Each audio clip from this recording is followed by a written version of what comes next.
Eu descobri que existem pessoas simples, pessoas comuns, pessoas ordinárias, mas existem também pessoas extraordinárias. E são as pessoas extraordinárias que realmente movem o mundo. Eu vou mostrar no finalzinho como é que é fácil você se tornar uma pessoa extraordinária. Descobri que existem pessoas otimistas e pessoas pessimistas. Agora, a resposta que essas pessoas dão para a vida é que muda completamente a realidade delas e a realidade das pessoas que estão em volta. Parece bobagem, mas um sim e um não seu muda completamente a sua história e a história das pessoas que estão na sua volta. Na parte de religião, eu não tenho uma religião definida, mas eu acredito muito num cara em cima. Alguns chamam de Alá, Jeová, Buda, Maomé, Xangô, Cristo, Krishna, eu não sei qual é o nome, mas eu acredito muito num cara em cima que eu chamo de Deus. Ele é um cara tão otimista, mas tão otimista, que a única palavra que ele fala para qualquer filho dele na face da terra é a palavra sim. E ele faz de tudo para que você seja aquilo que você falou, para que você não passe por mentiroso. Gente, a pior coisa que Deus quer ter na vida é um filho mentiroso, né? Então ele investe em você para que você seja aquilo que você falou. Sabe por quê? A força de Deus, sabe onde que está? Está na sua palavra. A sua palavra tem uma força tão grande. Se você abre a boca para seu filho, para seu marido, para seu vizinho, para qualquer pessoa que está na sua volta, e fala a palavra flores, gente, é capaz de sair flor da sua boca, acertar no seu filho, no seu vizinho, na pessoa que está do seu lado, voar flores em você e perfumar o ambiente todinho. Mas se você abre a boca para alguém e fala a palavra merda, sai merda da sua boca, voa merda nos outros, respinga merda, não sei, fede tudo. Exatamente. Então a sua postura, a sua palavra tem uma força que vocês não imaginam tanto que tem. Deixe-me contar para vocês então agora como eu consegui ter tanta sorte na vida, ou como um dia eu descobri aquilo que eu falei, a diferença entre as pessoas simples, comuns, ordinárias, para as pessoas extraordinárias, a diferença das pessoas que choram para as pessoas que vendem lenços, e a diferença das pessoas otimistas para as pessoas pessimistas. Nada melhor do que usar a minha história para mostrar isso na prática. Bem, a minha história começa quando eu tinha 6 anos de idade e eu morava com a minha família em uma favela lá em Belo Horizonte. Era uma favela muito grande e a minha família, gente, era numerosa. Nós éramos 10 filhos, mas meu pai e minha mãe, e nós morávamos em um barracão de 2 cômodos com telhado de zinco. Gente, mas para mim que tinha 6 anos de idade, isso era uma vida normal e agradável. Sabe por quê? Eu não tinha vivido uma outra situação, outra experiência. Eu tinha nascido na favela, morava na favela, meus pais eram favelados, meus irmãos, vizinhos favelados. Sabe o que eu achava? A humanidade é uma grande favela. Por que eu vou querer desenvolvimento? Por que eu vou querer crescer alguma coisa se isso aqui tá bom demais? Eu achava que estava muito bom. Para mim, de importante, era domingo, gente. Todo domingo na minha casa tinha frango, tinha maionese, tinha macarronada e tinha um programa do Silvio Santos na casa de um vizinho. Gente, o vizinho lá, o mais rico da favela, o mais ousado e o mais atrevido, um dia comprou a primeira televisão preta e branca do morro. Gente, quando aquele cara chegou com aquele caixote de madeira, chamar a televisão, foi um rebuliço da favela. Ó, fulano comprou televisão, mas tanta coisa importante, ele foi comprar televisão, mas que exagero, é pra humilhar a gente. Juntaram umas 50 pessoas na porta dele. E eu corri pra ver, gente, o que era a tal de televisão. Quando eu cheguei lá, eu comecei a ouvir os comentários dos vizinhos. Aí eu percebi que estava bem dividido, o grupo de otimistas e de pessimistas. Os otimistas é fácil você perceber ao longo da sua vida. São aqueles que quando você tem uma ideia, eles falam assim, isso, vai fundo, corre atrás, conta comigo, eu não sei o que é isso não, mas eu te ajudo, né? E os pessimistas não, são aqueles que dão um banho de água fria. Os otimistas assim, ô seu Zé, o senhor comprou a televisão? Gente, esse homem é doido, tem 3 anos que tá sonhando com a tal de televisão, tá juntando moedinha por moedinha, e hoje ele conseguiu realizar o projeto dele, ele comprou a televisão, eu quero ser que nem o senhor, viu, seu Zé? Aí os pessimistas estão assim, mas não liga não, vem. Eu tô sabendo que esse trem explode. Explode. O meu vizinho ficou na dúvida, mas o sonho era dele. Se ele não fosse até o final, ele jamais teria resposta. Ele então ousou outra vez, pegou a tomada, colocou na parede, apertou o botão. Demorou um pouquinho, né? Aí os pessimistas, antes de esperar o resultado, já começaram a gritar, não falei com o senhor? Não vai ele funcionar, vai explodir, sai de perto que o trem explode. Só que não explodiu, gente, apareceu a imagem. E quando apareceu a imagem, eu lembro até hoje da reação da vizinhança. O pessoal, gente, fez aquele tipo quando o Brasil marca um gol, começaram a bater palma. O trem funciona, né? Aí os pessimistas, não se dando por vencidos, colocaram o rabo entre as pernas e falaram, não explodiu hoje, mas explode amanhã. Mas que esse trem explode, né? E foram embora. E o meu vizinho descobriu uma coisa interessante que eu percebi nos olhos dele, gente. Se você quer uma coisa boa, você tem que cultivar. Não existe na vida do ser humano uma varinha de condão ou um gesto mágico que faça com que as coisas boas aconteçam de uma hora para outra. As coisas boas têm que ser cultivadas, têm que ser produzidas, têm que ser regradas, sabe? E aí um dia as coisas acontecem. Então tem um pouco mais de perseverança para as coisas boas que você deseja acontecer. O meu vizinho insistiu e apareceu a imagem. E do alto do barranco, sabe o que eu via? Eu via, gente, a televisão pela janela. Sabe? E via também uma coisa interessante, que aquela cor azulada que saía da janela do meu vizinho, vindo da tal de televisão, vinha também de todas as casas e prédios de Belo Horizonte. Se a cor azulada era televisão, todo mundo na minha cidade tinha tal de televisão. Só nós que estávamos isolados lá e não tínhamos na favela. Eu falei, já que todo mundo tem, eu também vou ter, né? Aí eu fiz uma projeção pro meu futuro. Falei, quando tiver uns 15 anos e eu for rico, vou comprar umas 10 televisões aqui para casa. Vou colocar 4 no telhado para todo mundo ver, uma no portão para quem passar na rua assistir também, e o resto dentro de casa. Sabe por que tantos televisores, gente? Porque na minha época, e na época de alguns de vocês, media-se o valor de uma pessoa pela quantidade de aparelhos que ela tinha dentro de casa. É ou não é? Antigamente falava assim, ô pai, compra uma televisão pra gente. Meu pai falava assim, meu filho, quem tem uma televisão é rico. Falei, ô pai, e quem tem 2 televisões? Meu pai falou, isso é milionário, né? Vai, ô pai, quem tem 3? Pai, você é ladrão, não tá roubando de alguém. Pra que 3 televisão? Gente, olha aí a força que a palavra tem, né? Um pai e uma mãe, ele pode estimular um filho e limitar. Meu pai sempre percebeu, falando que quem tem 3, né, é ladrão, sem perceber, ele estava me limitando. E eu cresci com essa coisa na cabeça, quem tem 3 é ladrão. Quem tem muito tá roubando. Olha você ver, pra você ter uma ideia, já adulto, eu tinha 2 televisores em casa, construí um quarto de hóspede. Promoção no Carrefour, televisão de 29 polegadas, R$ 899. Lá vou eu comprar a televisão, tô assinando um cheque, o vendedor me pergunta, ei, é a sua primeira televisão? Falei, não, é a minha terceira. Ai. Falei, moço, eu vou levar 2 de uma vez, tá? Pode embrulhar outro que eu vou levar. De 2 eu passei para 4, mas 3 ladrão, eu jamais, que é isso, né? Exatamente. E a palavra limita. E quantos de vocês não fica alguma coisa na cabeça que alguém falou? Quantos de vocês não passam debaixo de uma escada que pode dar 7 anos de azar? Exatamente. A palavra serve para limitar ou para estimular. Então, se tiver que usar com alguém, use para estimular sempre, né? Postura positiva, isso que é o legal. Hoje a gente mede o valor de uma pessoa não pela quantidade de televisão que ela tem dentro de casa, mas pelo tamanho do tal de celular. Esse aqui tira foto, passa roupa e passa perfume. Nossa, foto, roupa, perfume, custa uma nota, né? A sociedade manda essa mensagem pra gente. Chega ao ponto que nós ganhamos um salário mínimo e compramos um celular que custou R$ 1.500. O sapato tá furado e você tá com um celular de 1.500. Não, é 1.500, né? Mas eu não sou pobre. Exatamente, né? Nós valorizamos muito ter e esquecemos do objetivo maior, que é o ser. Isso que tem que levar em conta, né? O que você é, não o que você tem.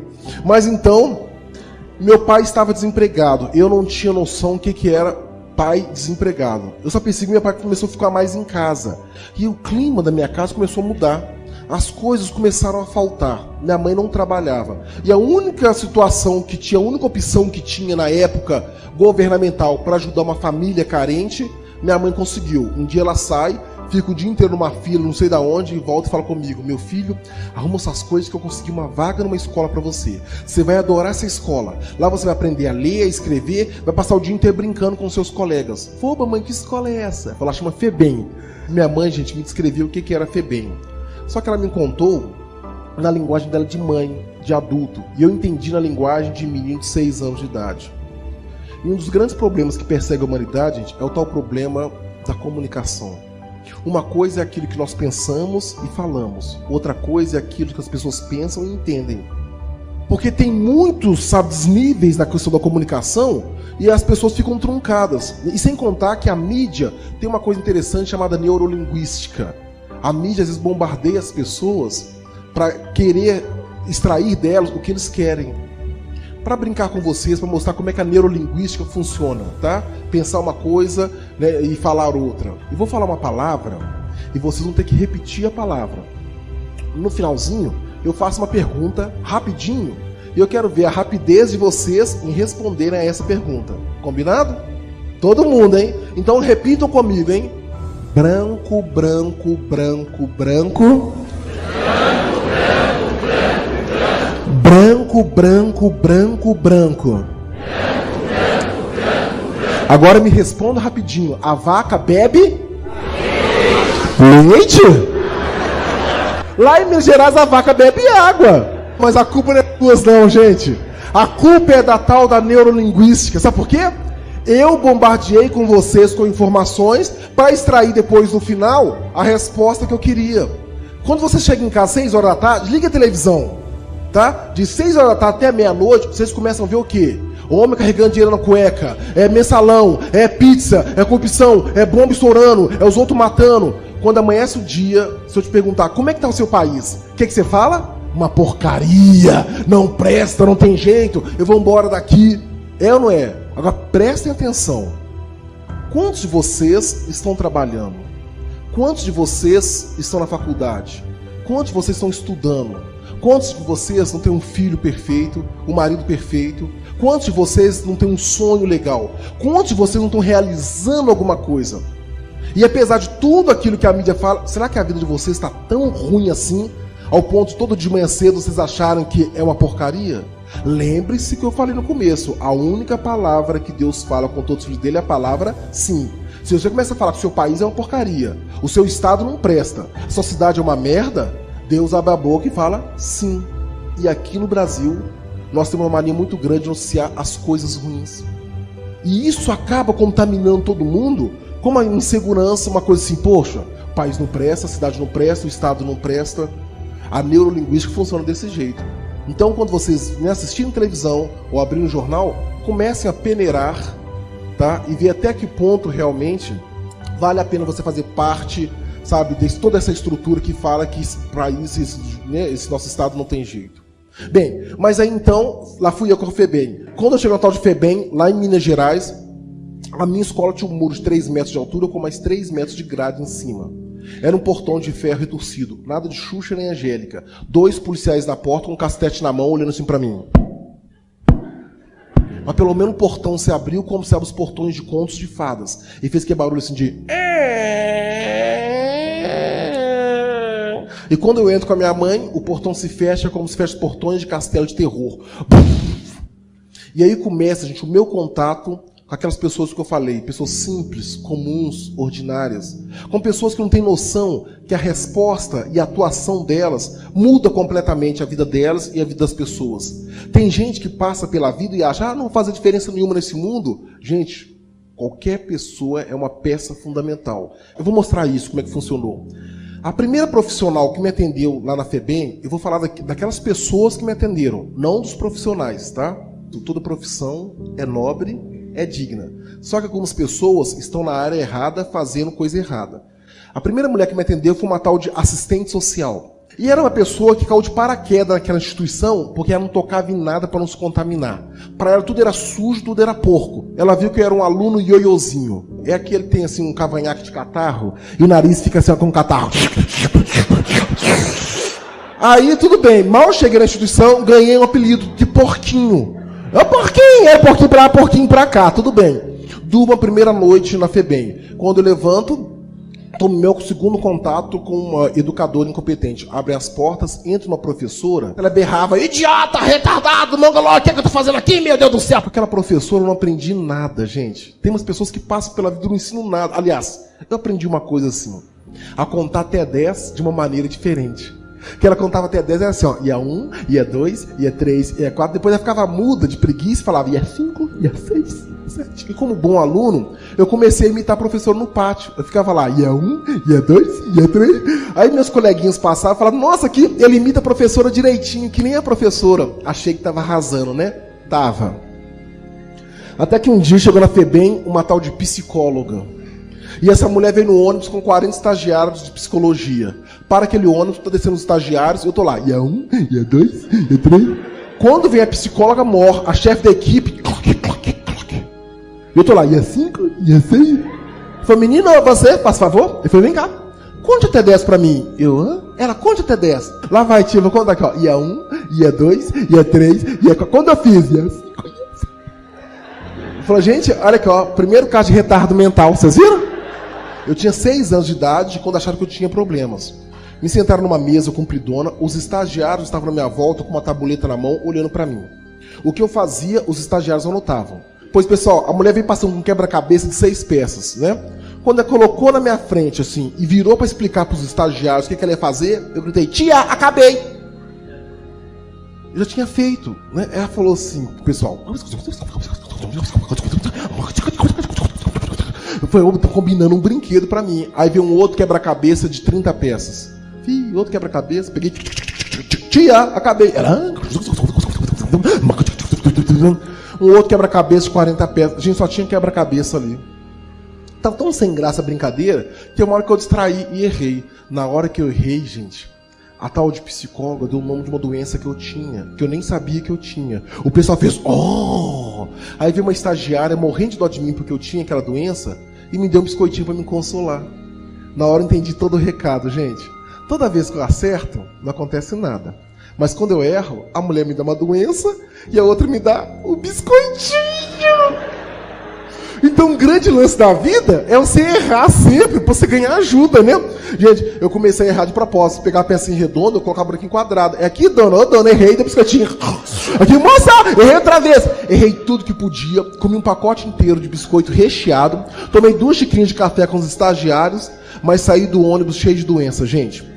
A mulher falou uma tal de dislalia, dislexia, descalculia. Mas ninguém me explicou o que era isso. Sabe o que eu pensei? Deve ser uma doença que dá no corpo da gente, né? Eu então saí do ônibus mancando. Gente, que ela tem dislalia, tem dislexia, tem descalculia. Pessoal, o que é isso? Você me falou que eu tenho? Pergunta lá pra você ver, né? Gente, aí eu comecei a perceber, gente, que ser doente e ser coitado é a melhor coisa nesse Brasil.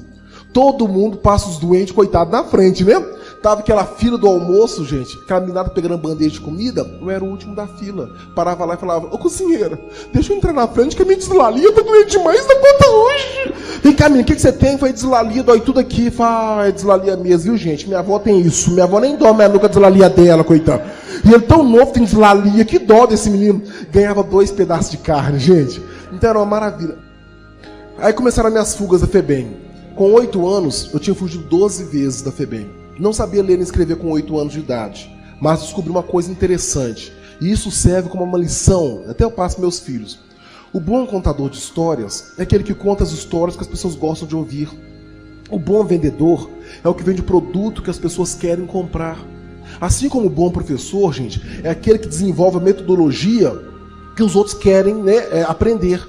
Você tem que estar sempre oferecendo alguma coisa para as pessoas terem um certo interesse, né? Eu sabia que na rua, os meus colegas gostavam de ouvir histórias. Toda criança gosta.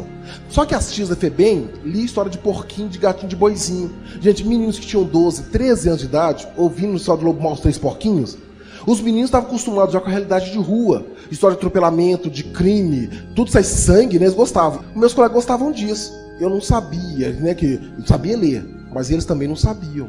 Aí um dia eu peguei o jornal e falei, gente, vem cá, eu vou ler para vocês. Mas ninguém, você sabe ler? Quando perguntaram, você sabe ler? Eu decidi a minha vida. Porque eu estava sendo treinado na FEBEM a ter aquela postura de olha pro chão, seja humilde, nunca se vanglorie, nunca fale nada a seu respeito. Eu sempre olhando pro chão. Humildade, né? Ao passo que o estilo americano é, não sei, mas eu posso tentar, né? Eu escolhi a segunda opção. Eles perguntaram, você sabe ler? É claro que eu sei. Como eu disse, eu não sabia, mas eles também não sabiam ler, né? Aí eu peguei o jornal, mas eu sabia o gosto deles, né? O homem gosta de atropelamento, sequestro, crime atentado. Foi lá vai. Uma mulher morreu atropelada na linha de trem de ferro. O trem passou 14 vezes em cima dela, mas ela não morreu na hora. Ela ficou gritando, ai, ai, ai, pelo amor de Deus, quem me acode? Para a mulher morrer, o homem teve que descer e dar um tiro de escopeta na cara dela. Aí ela morreu. Eu não sabia ler nada, e quando chegava um concorrente, um adversário, eu podia ficar com medo. Não, eu nunca tive medo da concorrência ou dos adversários. Gente, concorrência nada mais é que o cachorro preto que te faz correr na frente. Meu colega sabia ler, mas tinha sido treinado para tal humildade, não fazer a propaganda dele. Então ele já começava a propaganda, começava a leitura com a propaganda contrária. Falei, gente, eu vou ler, tá? Só que eu não sou muito bom não, tá? A professora me falou que eu sou muito burro. Então eu acho que eu sou burro, que eu leio muito devagar. Então vocês me perdoam de uma vez, que eu não sou muito bom não, que tem gente que lê muito melhor do que eu. Os caras tá pedindo muito desculpa antes da hora.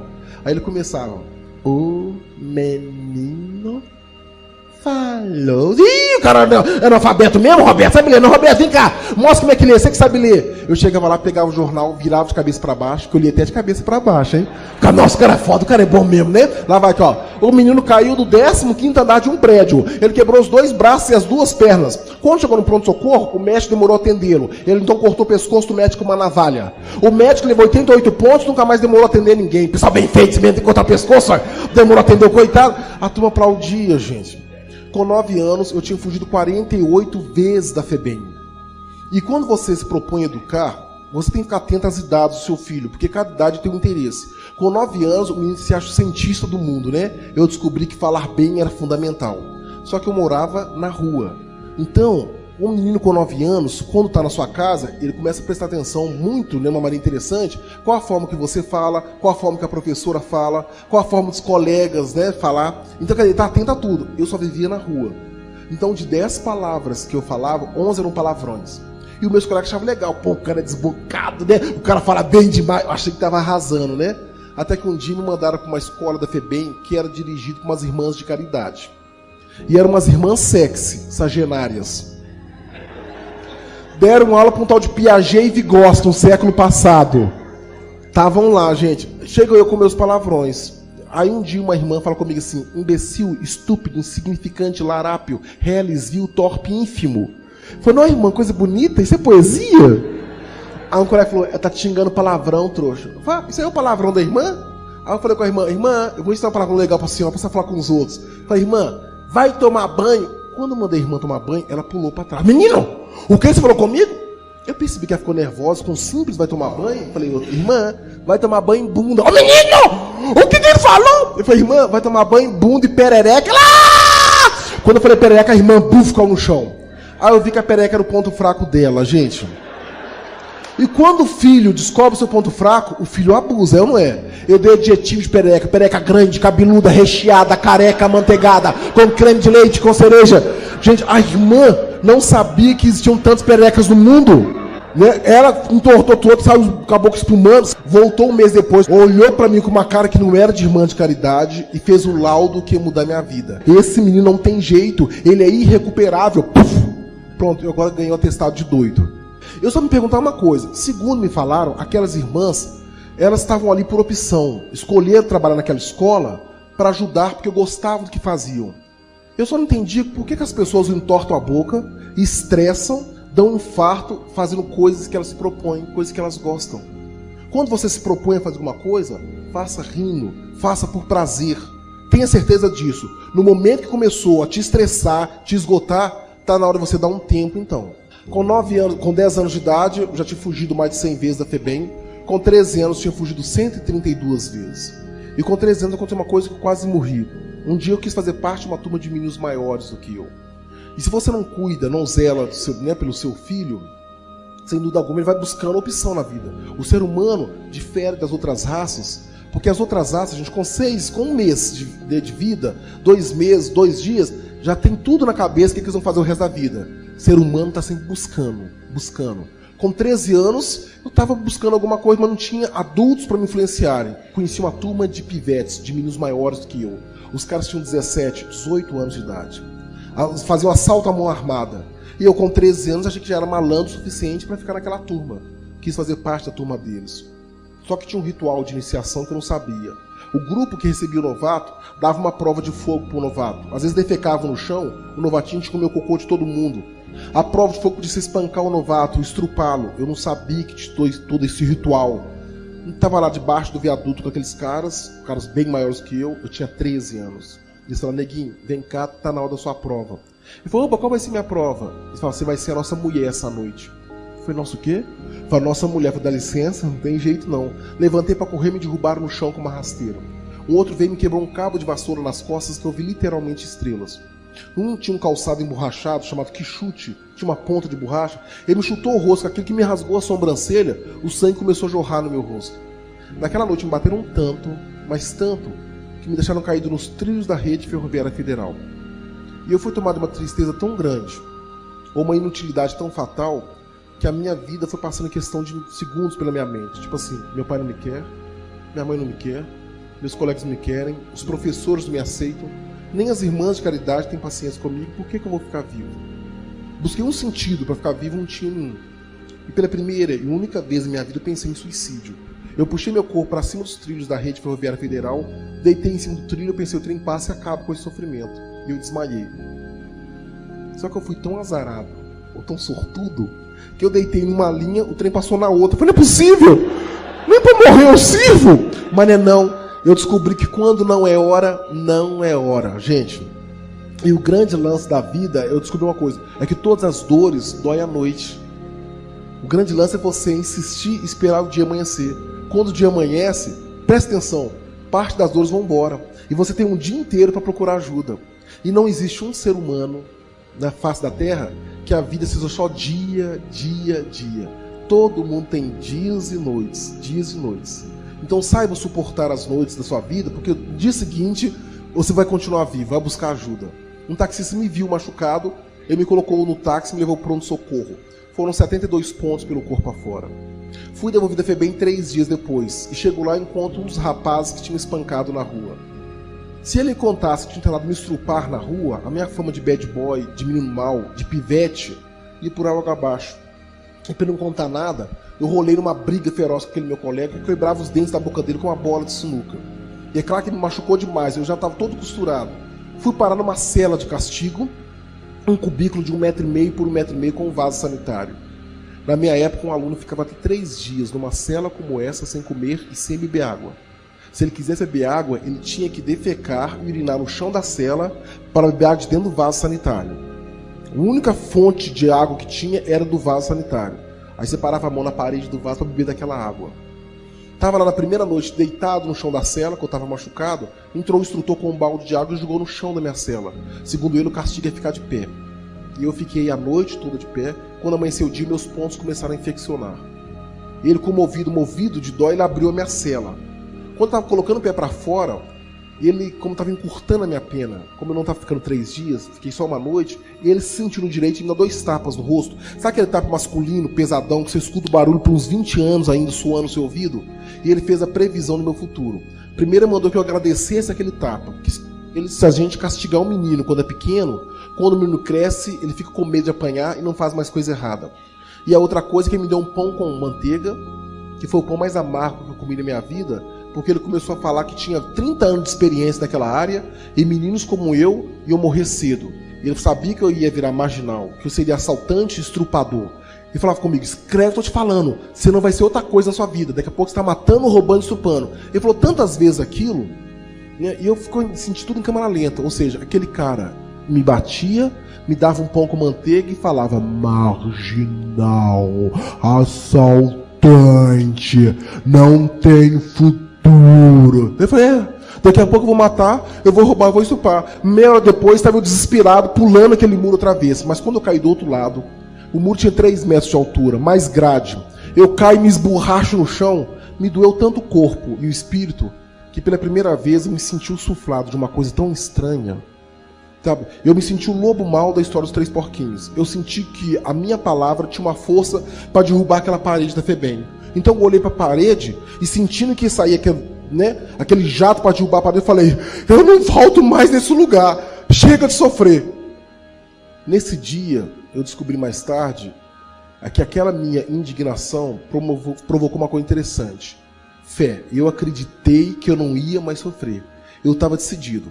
E quando você tem fé, você decide uma coisa. Ou você leva a sua fé para uma coisa otimista, ou para uma coisa pessimista. Porque com a fé você é capaz de matar, sabe? Ou também é capaz de salvar uma vida. Eu falei, eu não volto mais aqui, chega de sofrer. E como eu disse no começo, a única palavra que Deus fala com todos os filhos dele é a palavra... acho que Deus virou e falou, sim, meu filho, chega de sofrer. Ele teve que importar da França naquele dia, uma pedagoga francesa. Essa mulher chamava-se Marguerite Duras. A mulher chega no Brasil, quis conhecer o país tropical, tranquilo, paradisíaco, quis conhecer a FEBEM de Minas Gerais, que, segundo a propaganda que virou televisão, era a melhor escola para criança carente do Brasil. Na hora que ela chegava no carro do consulado, eu fui presa a 2 quarteirões de distância. Estava todo machucado, né? Me colocaram na Kombi da FEBEM, me devolveram. Estava sentado no banco de cimento olhando para trás, pro chão. Quando chega aquela mulher 2 metros de altura, loura, perfume Chanel número 5 autêntico. Não agride os perfumes, não machuca ninguém. A minha sorte é que vieram 2 professoras, daquelas cansadas, falaram assim, tá vendo aqui, menino? É um caso irrecuperável. Tem 13 anos de idade, usa droga, não sabe ler nem escrever, é assaltante, estrupador, fez um tanto de coisa errada, é irrecuperável. A Francisca Paula pensou, mas como caso irrecuperável? Se um ser humano vive até 80 ou 90 anos de idade, como que com 13 anos vocês condenam alguém de errado pro resto da vida? A francesa falou assim, eu vim conversar com algumas crianças, eu quero conversar primeiro com aquele, o irrecuperável. O pessoal deixa de ser bobo, vem de longe para falar com aquela porcaria. Pela primeira vez na minha vida, alguém se aproximou de mim e antes de falar alguma coisa da minha cor de pele, antes de sentir o meu cheiro de xixi, antes de observar meu cabelo com piolho ou meu nariz com catarro, aquela mulher não mandou nem que eu olhasse para os olhos dela. Eu estava olhando para o chão, sentado no banco, quando tinha aquela mulher, coloca a mão no joelho, olha nos meus olhos. Ela me sorriu com os olhos. Ninguém nunca tinha... Ela me sorriu com os olhos e falou assim, com licença, por favor, eu gostaria de conversar com você. Gente, pela primeira vez alguém falava com licença e por favor. Achei que a mulher fosse louca. Fugi aquele dia mesmo da FEBEM. 3 dias depois estava eu na rua, quem eu vejo me chamando? Roberto! Roberto! Está lembrado de mim? Foi lá vem a doida francesa. Ele falou, aquele dia você fugiu da FEBEM, lá me pensei uma escola tão bom. Foi tão bom? Eles mostraram a cela para a senhora. Ela falou, cela? Que cela? A senhora não viu o pau de arara, não? Ela, pau de arara? O que é pau de arara? Aí eu descrevi o que era a FEBEM que eu frequentava. E pela primeira vez da minha vida, gente, alguém me ouviu. Quando eu terminei, ela estava comovida e falou assim, Roberto... Ela falou, olha, vou ficar 1 semana em Belo Horizonte. Você gostaria de ficar 1 semana comigo no meu casa? Eu quero gravar uma entrevista para mostrar no meu país. Eu falei, morar com a senhora 1 semana? Ela, sim, rouba. Agora que eu vou roubar tudo que eu tenho direito da casa dela. Sabe o que eu pensei em roubá-la, gente? Olha por quê. Tudo tem um motivo, tá? A primeira vez, quando eu fui adotado da FEBEM, eu tinha 8 anos de idade. Um casal me tirou da FEBEM e disseram que eu seria adotado. Quando eu chego na casa deles, eles me dão um quarto no fundo do quintal, onde ficava a cama quebrada, o fogão quebrado, a geladeira quebrada, tudo que não prestava, ficava ali. Inclusive eu, o Roberto Carlos. O casal tinha um filho que morava dentro de casa com eles. Eles tomavam café de manhã na mesa e eu cortava a grama e limpava a piscina. A minha função na família era cortar a grama e limpar a piscina. Outra vez eu tinha 12 anos, estava eu na rua vendo televisão em frente a uma loja, passa um senhor de carro e fala, ô menino, tô com dó de você. Quer morar na minha casa? Foi um pai, e dono de carro, um pai rico. Fala que pai legal que eu arrumei. À meia-noite, de banho tomado, deitado na minha cama de casal, né, a porta do quarto fez... E o cara queria ser meu pai, entrou peladão, querendo mostrar o amor que ele tinha pra me dar. Pulei a janela e caí na rua. Aí meus colegas me advertiram, neguinho, deixa de ser trouxa. Se alguém te passar a mão na rua, na sua cabeça, e falar que te ama, vai querer que você compre droga, vai querer que você limpe piscina, vai querer fazer bobagem com você. O tal de amor é só pra te usar. Eu falei, não sabia não. Gente, a partir daquele dia, eu me tornei aquele adolescente que nega o toque de todo mundo. Quando eu entrei na casa, eu pensei, o que ela vai fazer comigo, hein? O que ela vai fazer? Ela entra na casa e fala, no primeiro dia que eu te vi, eu descobri que te amava. Faz sem vergonha. Ela vem um tal de amor. Ela vem e bate, Roberto, você tomou banho? Eu falei, não senhora, eu tô fedendo ainda, o que foi? Ela falou, calma, só queria que você fizesse um lanche comigo na mesa do jantar. Eu falei, pronto, vai ser em cima da mesa. Quando eu chego, gente, na sala do jantar, em cima da mesa tinha pão, bolo, biscoito, refrigerante, suco, mais de 20 qualidades de pão e biscoito. Tudo que tinha de comer naquela casa, ela colocou em cima da mesa. Até arroz e feijão. Ao contrário das outras casas que eu entrava, o pessoal trancava as portas, fechava a gaveta, prateleiro com medo de mim. Tudo que tinha ela colocou em cima da mesa. Aí eu perdi curiosidade, né? Falei, pra que esse tanto de comida? Ela falou, para você comer. Eu falei, tem dinheiro não. Ela falou, não precisa pagar, é de graça. Ela falou, Roberto, desculpa se eu pareço louca. É que eu falar uma língua diferente, eu falo francês. Ela me ensinava um tal de francês. Gente, em vez de ficar um dia na casa dela, uma semana, foi ficando 2 semanas, 3 semanas, 4 semanas. E quando você oportuniza um ser humano adequadamente, você começa a transformá-lo. A coisa mais interessante é que no final da primeira semana eu pensei, essa mulher é tão legal comigo, se ela mandar embora, eu vou roubar só o videocassete e a televisão dela. Né? Porque, não vou levar tudo, não. Tudo é sacanagem, né? Ela é muito legal. No outro dia, eu vou levar só a televisão da coitada, que ela é muito boa comigo. Quando eu assustei, eu não queria roubar nada daquela mulher. No final de 1 ano de convivência, eu já estava em estado de graça. Aí veio a bomba. Ela chega e fala que o visto dela estava vencendo no Brasil. Se ela não renovasse, ela teria que voltar para a Europa. E eu pensei, pronto. Fiquei 1 ano que nem bobo, comendo com talher, sendo educadinho, abrindo porta do carro, falando revoar, enchanté, agora me coloca pra fora. Foi tudo bem. Ela vai mandar embora, só que agora eu vou voltar pra rua e vou assaltar em francês. Já pensou? Mas me doía a ideia de perder aquela mulher. Aí eu pensei, antes que ela me abandone, eu vou ter certeza se ela me ama ou não. Eu vou mostrar que ela não gosta de mim. Entrei no quarto dela, onde tinha um banheiro, no banheiro tinha uma banheira. Tampei o ralo da banheira, molhei uma toalha, coloquei no ralo do chuveiro, deixei a banheira enchendo de água. A banheira transbordou, molhou o quarto, molhou a casa. Quando ela chegou em casa, era 2 horas da madrugada, meu coração estava 1000 por hora. Eu sabia que naquela noite eu ia perder a pessoa mais fantástica da minha vida. Mas eu tinha que voltar para a rua com a certeza que eu não era capaz de fazer com que ninguém sentisse afeto por mim. E que aquele sentimento que estava sendo desenvolvido por ela, eu tinha que matar aquilo. Esse negócio de querer respeitar as pessoas era bobagem. Ela estava quase conseguindo me convencer. Mas naquela noite eu ia provar que ela não gostava de mim. Quando ela chega em casa, 2 horas da manhã, eu estava deitado em minha cama e estava com aquela vontade de chorar, gente. Mas eu tinha feito 14 anos de idade. Eu não sabia mais converter sentimentos em lágrimas. Eu estava tornando aquele menino enrijecido. Eu fiquei mordendo meu travesseiro para tentar engolir o choro. Ela abre a porta, pisa no carpete molhado da sala e ela fala, Mon Dieu! Qu'est-ce que c'est passé? Meu Deus, o que aconteceu? Ela foi subindo a escadaria, pisando molhado. Eu pensei que ela fosse direto no meu quarto arrombando a porta. Só que ela foi no quarto dela, fechou a torneira da banheira, estampou o ralo. Deve ter contado até 10 ou até 1000. Só que ela não derrubou a porta, ela bateu. Roberto, toi tu dormes? Você tá dormindo? Aí eu levantei como se fosse um anjinho, né? Oh, madame, vous avez arrivé, a senhora chegou. Eu abro a porta, ela entra sério no meu quarto com a mão para trás. Eu podia jurar, de tão nervoso que eu estava vendo a ponta de uma faca aqui subindo. Foi estar segurando uma faca aqui. Aí sentei na cama para facilitar o golpe, né? Tipo assim, dá o golpe, cai em cima da cama, né? Aí tô lá sentado e falo assim, Roberto, olha aqui nos meus olhos. Eu falo, não afim de olhar pra cara de ninguém, não. Eu falo, Roberto, você passou 1 ano morando comigo, usando um livro na testa, para aprender a olhar as pessoas nos olhos, esqueceu como se faz isso? Eu falei, não tô afim de olhar pra cara de ninguém. Olha que técnica fantástica dessa mulher, gente. Ela traz o problema para ela, como se ela fosse o problema. E quando você traz o problema pro seu lado, as pessoas se tornam solidárias para querer te ajudar. Ela falou, Roberto, desculpa. Se eu te peço para olhar para meus olhos, é que o problema está comigo. Eu é que não consigo conversar com as pessoas sem olhar nos olhos dela. Eu só consigo falar o que eu penso quando eu vejo o olho da pessoa. Eu pensar, se o problema tá com ela, então eu vou ajudar a coitadinha, eu vou olhar pra cara dela, né? Ô mulher problemática essa mulher, gente. Olhei pros olhos dela. Ainda bem que ela desistiu, gente. Porque quando eu olhei pros olhos dela, eu tive uma pena tão grande que eu pude perceber que o mesmo olho avermelhado, cheio de lágrimas que eu tinha, ela também tinha. O mesmo nó na garganta que me sufocava o choro e a lágrima, ela também tinha. E pela primeira vez, eu pude perceber que alguém estava sendo cúmplice do meu sentimento. Ou que alguém sentia o que eu sentia. E eu pensei, como é que eu posso ser miserável? Como é que eu posso ser carrasco com alguém que está sentindo a mesma coisa que eu?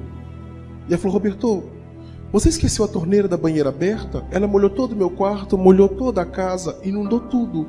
Você esqueceu, Roberto, a torneira aberta? Aí eu tomei coragem e falei, não senhora, eu não esqueci não. Eu fiz foi de propósito mesmo, tipo assim, bate agora e prova que a senhora não gosta de mim. Eu esperei vir aquele tapa, mas como disse, gente, essa mulher era uma mulher extraordinária. Ela simplesmente tirou a mão de trás das costas, a mão dela estava vazia, ela me deu um abraço. Sabe que abraço de mãe? Ou de alguém que te ama realmente? E eu tentei negar o abraço dela, mas ela me travou no abraço. Ela começou a chorar e falou assim, ô menino danado, o que eu preciso fazer para te provar que eu te amo? Naquela hora, gente, eu senti que nó rompendo aqui na minha garganta, e eu que não chorava há 7 anos, abri a boca e comecei a chorar. E quando ela viu a lágrima escorrendo, Eu falei, Roberto, que coisa linda, você está chorando. A gente só chora quando se fragiliza. A gente só chora quando percebe que é capaz de amar alguém e fazer com que as pessoas nos amem também. Eu fico, que adianta? Eu gosto da senhora, mas a senhora vai embora. Ela não vai embora, não. Eu consegui renovar o visto no passaporte, vou continuar morando aqui no Brasil. Naquela noite, ela me ensinou o que vinha a ser a tal pedagogia do amor. É muito fácil. O aluno que mais tumultua, o filho mais bagunceiro, o mais levado, não é o que mais precisa do seu carinho, do seu afeto, da sua atenção? Porque se você vai passando por cima dos seus filhos que têm problema, dos seus alunos complicados, dos problemas da cidade, esses problemas continuam vivos ainda e vão se tornando cada vez maiores. E a pedagogia do amor é dedicar o tempo necessário até solucionar esse problema. Porque se você investir adequadamente aquilo que é um caso problema, pode surpreender de uma maneira positiva. Graças àquela mulher, eu aprendi a ler e escrever em 6 meses, primeiro em francês, na língua dela, depois em português, na nossa língua. No ano seguinte, um processo chamado aceleração de aprendizado, terminava o meu primário. No ano seguinte, meu primeiro grau. Ela me levou para a França quando eu tinha 16 anos de idade. Voltei para o Brasil, fiquei lá de 16 até 20 anos, 19 anos e meio. Lá eu fiz o meu segundo grau. Voltei para o Brasil com 20 anos. E quando cheguei aqui, ela encontrou meu pai e minha mãe. E eu tinha uma pergunta: por que um pai e uma mãe colocam um filho assim na tal de FEBEM? Quando eu chego naquela favela, embora eu estivesse subindo armado simbolicamente, tá? Eu, tipo assim, quando me encontrar com a minha família, eu vou jogar na cara deles que não preciso mais deles, né? Eu tava todo travado. Mas quando eu chego naquela favela, as minhas pedras começaram a cair. Porque eu fui ver a miséria que eu tinha nascido, aquela água de esgoto descer na rua, os moradores, alguns eu conhecia, não sabia o nome, mas sabia quem eram. E quando eu cheguei naquele barraco, caiu uns pedaços, eu vi de costas um tanque, uma mulher lavando roupa, eu sabia quem era aquela mulher. Meu coração, gente, chegou a 2 batimentos por minuto. Porque eu fiquei completamente sem fôlego, minha perna tremia, eu não sabia se corria, se chorava. E eu descobri que coração de mãe é a coisa mais fantástica que Deus colocou na face da terra. Porque a minha mãe sentiu a minha chegada de costas, praticamente 14 anos depois. Eu tinha 6 anos de idade quando saí daquela favela, dando tchau pra todo mundo, né? Tava agora com 20 anos, e minha mãe lavando roupa, ela sentiu a minha chegada. Porque ela foi parando de lavar roupa assim no tanque, sentiu que alguém estava observando, e ela começou a buscar. E quando o olho dela cruzou com o meu, sem que eu falasse uma palavra, minha mãe me reconheceu na hora. E na hora ela começou a chorar, já estava chorando, ela me abriu um sorriso do tamanho de sol e veio caminhando pro meu lado. E eu tentando correr, sem falar alguma coisa, fiquei parado, que a coisa assim. Só que ela para, a meio metro de mim, eu pensei que ela fosse me dar aquele abraço, né? Ela não, coloca a mão no meu nariz e fala assim: Roberto Carlos. A tal mulher da FEBEM, a dona assistente social, falou que os meninos só saem de lá quando eles viram médica, advogado, dentista. Quem é que foi que se virou, pelo amor de Deus, depois você tá aqui uma hora dessa? Eu falei: mãe, eu tô estudando para ser professor, mãe. Eu vou ser pedagogo. Eu falei: ainda bem que deu certo, graças a Deus. Eu sabia que você ia ser alguém na vida, meu filho. Aí minha mãe me abraçou. Naquela hora, gente, a minha última pedra caiu no chão. Porque eu descobri que um pai e uma mãe só abrem mão de um filho para colocá-lo em qualquer creche, em qualquer escola, em qualquer instituição, porque acreditam muito nos profissionais que estão lá dentro. É por acreditar que aqueles profissionais podem fazer alguma coisa pelos filhos que eles não fariam, que eles são capazes de entregá-los, né, a essas instituições. Trabalhei legal com a minha família. A francesa, infelizmente, faleceu quando eu tinha 21 anos de idade. Ela teve um aneurisma cerebral. E um dia eu resolvi fazer meu estágio de pedagogia, sabe aonde? Na FEBEM. Bem, mas um dia Deus escreveu certo por linhas tortas. Estava eu lá, apareceu um menino de 9 anos de idade, pivete, malandro, cheirando de cola, um caso irrecuperável. Aquele realmente não tinha jeito. Tudo bem, uma semana depois, estava fazendo compra no supermercado, que eu vejo assaltando as bolsas das mulheres passando na rua. Aquele caso irrecuperável. Eu pego a bolsa da mão dele, devolvo para a mulher, e ele fala que estava com fome. Eu vou lá em casa fazer um lanche, então, mas não fica roubando dos outros aí não. Levei para minha casa, ele fez um lanche. Pensei que ele fosse embora aquele dia. E ele foi ficando 2 dias, 3 dias, 4 dias. Eu falei: eita, na hora de ir embora, hein, menino? Podia ficar aí não, né? Ele foi ficando, até que um dia eu fui comunicar ao juiz de menor que eu cometi uma imprudência. Como educador da FEBEM, eu jamais poderia tirar um menino da rua e levar para minha casa. O juiz concordou. Como é que você faz uma coisa dessa? Pega o menino na rua e leva para sua casa. Daqui a pouco todo mundo vai fazer isso, vai acabar com aquela FEBEM maravilhosa, aquela instituição fantástica que nós temos. Eu falei: pois é, me disse, eu errei. Né? Ele falou: como é que chama esse menino? Eu falei: Alexandre Batista. Eu, Deus me livre, guarde. Meu filho, isso é o capeta em pessoa. Tá na sua casa? Então pode ficar para você. Aqui, a tua autorização é seu, pode levar. Eu fui para devolver o menino, voltei com um termo de guarda. Gente, eu comia no bandejão da minha faculdade. Depois ia para o meu estágio. Esse menino fazia lanchinho com R$1 que eu dava por dia para ele. Eu pensei: vou comprar pelo menos um fogão para cozinhar em casa. Quando o fogão chega na minha casa, ele liga pro trabalho e fala: ô velho, o fogão que o senhor comprou chegou. Tem 6 bocas, a gente roda o botão, o trem acende sozinho. Eu até comprei uma galinha para fazer nosso primeiro almoço. Vem almoçar em casa. Foi, olha só, gente. Segundo o prontuário aqui do Alexandre, é pivete, malandro, irrecuperável, não tem jeito, vai morrer cedo. Mas ninguém escreveu que ele sabe cozinhar. Viu? Pelo menos uma coisa positiva, vou colocar no prontuário dele. Tava lá escrevendo, né? Sabe cozinhar. Então, o telefone tocou outra vez. Falei: o que foi? Ô, velho, é eu outra vez. Só ninguém pode te perguntar uma coisa. Eu coloquei a panela de água quente no fogo, a água tá fervendo e a galinha tá viva ainda. Eu afogo a galinha viva na água quente ou puxo a pena dela primeiro? Falei: Alexandre, você não sabe fazer galinha, não? A resposta foi um tapa no meu rosto. Não, o senhor não teve tempo de me ensinar.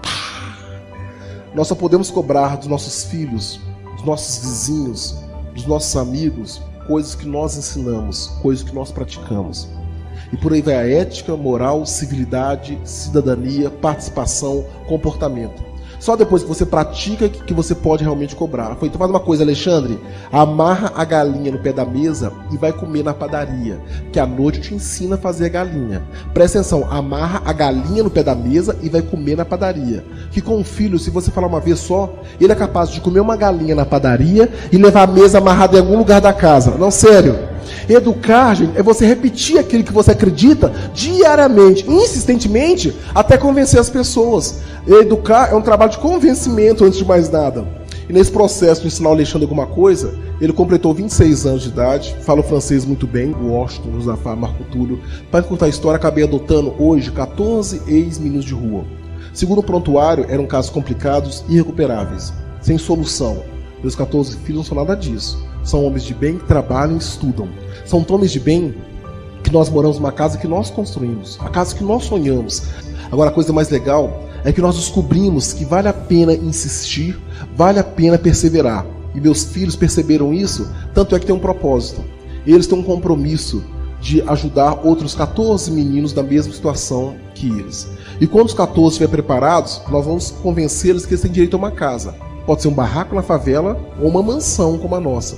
E quando a nova casa estiver pronta, os 14 novatos vão herdar essa casa. Mas a casa só vai ser deles se um dia eles ajudarem outros 14 meninos e fizerem a mesma coisa que a Francesa fez comigo, que eu fiz com os 14 e os 14 com outros 14.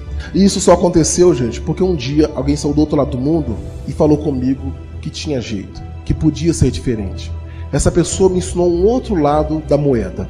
Tá? Falavam comigo só uma coisa, que não tinha jeito, que era difícil. Quando alguém mudou a fala, eu percebi outras possibilidades.